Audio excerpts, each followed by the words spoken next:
there has been tremendous support internally for the Irish government in relation to the backstop, and there's no indication at all, notwithstanding the fact that Boris Johnson is now in office for a week, that there's any rowing back from that. Were you somewhat surprised at that tweet sent out yesterday morning by the Fianna Fáil spokesperson on natural resources, Timmy Dooley, which was highly critical of the Taoiseach and his government? Well, I wasn't surprised, but I was quite shocked that somebody would be naive enough to do that, a senior member of Fianna Fáil to do that, to exploit a situation like that just for party gain. I thought it showed a naivety in the extreme. Now, this has been precedented by other members of Fianna Fáil who have done daft things as well, and shows they have no understanding of the North or what's happening across this island. It was a crazy thing to do.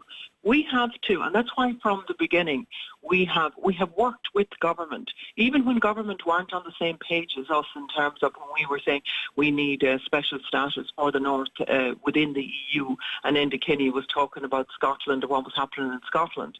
Now, in all fairness, he came onto that page, and we have worked together since. We need to absolutely hold tight on this with the 27 EU member states. And if we have somebody, if we have Fianna Fáil thinking that they can capitalise politically out of this because the wind is in their sails now after the local elections, I think it's extremely dangerous. It's a dangerous thing to do, and I think they need to come out and they need to say what they stand for.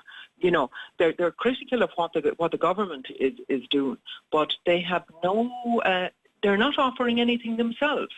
You know, they're not offering any alternative whatsoever, just trying to pick apart, or the government were basically too hard on the British Prime Minister. You know, come on, now isn't the time.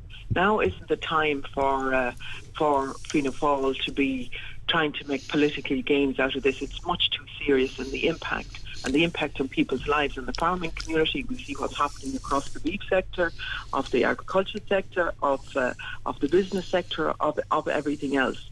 You know, you can hold the government to account on other things, but we need to stick together on this. We need to stick together right across this island.